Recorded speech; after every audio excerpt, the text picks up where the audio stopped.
Angel here.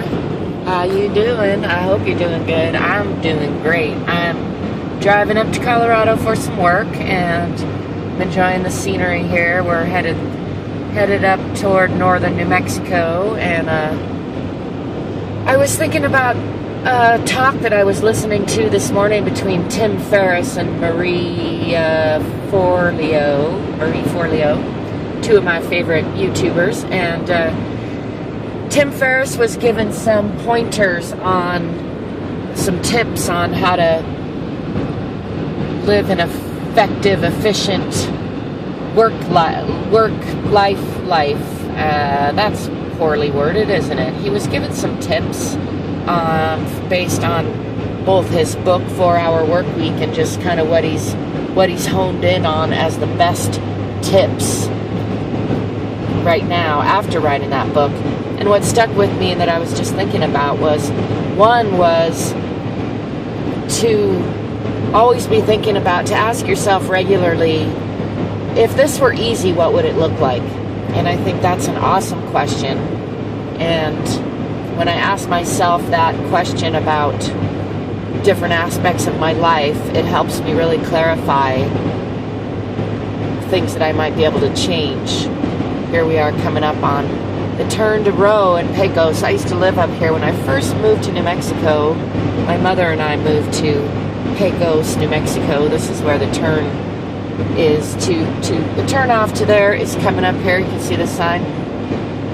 It's a pretty nice little pretty place to live when you're growing up, although I have mixed feelings about it, I guess. But my grandmother worked at a school called Brush Ranch, and my to-be stepfather worked there as well. And actually, it's kind of a funny story. My mother had just decided to be a vegetarian when I was 4 years old, because I fell in love with the calf that she bought with the plans to butcher it for meat.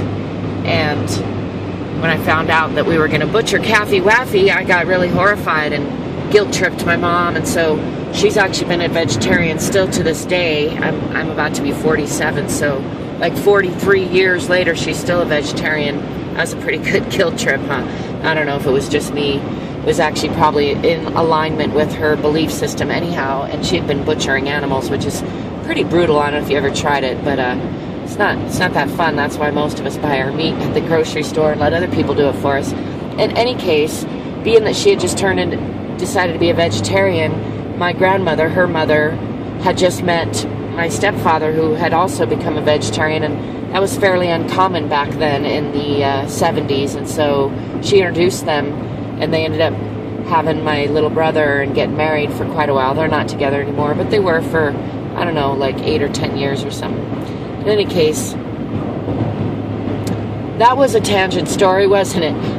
Just this area reminded me of that little tidbit. It's a pretty area. I moved away when I was about 8. We moved further to northern New Mexico.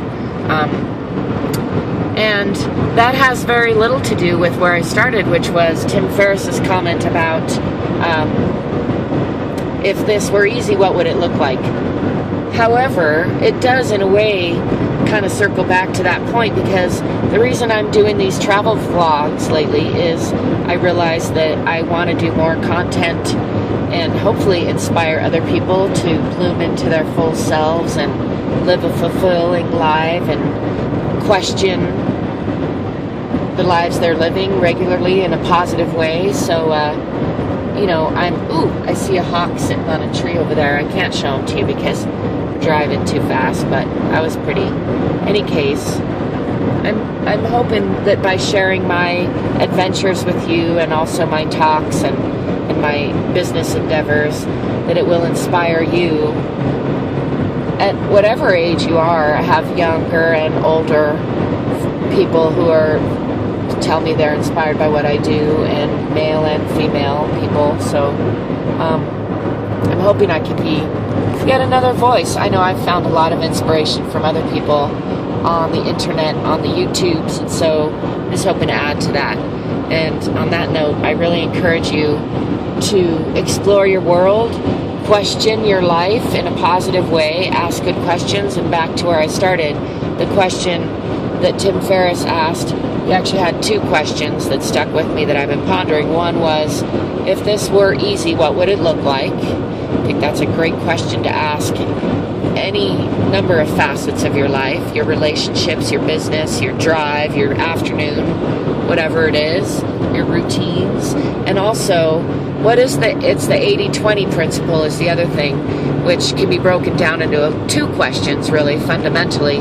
One is, or maybe even it's four questions. One side of it is, what is the 20% of the things in my life that I'm getting the most positive benefit from, that I can put more time into? And conversely, what's the 80% that is just kind of the rest that I maybe could deprioritize? And then the flip side of that is, what is the 20% that is causing me the most stress and giving me the least return that maybe I could eliminate or reduce from my schedule or my program? And again, that includes, the things you're doing in your work and your relationships and in your personal routines, all of that. I think it's a really great idea to routinely, and I think Tim Ferris said he kind of asks himself that daily or weekly, but anyway, get in the habit of making that part of your routine, of asking yourself, how could I be, what's the 20% that's doing me the most good, and what's the 20% that's getting in my way the most, and how can I adjust my goals and my standards and my beliefs and my habits and my plans, my priority list to better reflect what I'm going to get the most positive results from, and start to eliminate those things that are giving me the most stress with the least positive results. That's my 2 cents for right now. I hope that brings you some value. Until next time, peace, prosperity, and possibilities.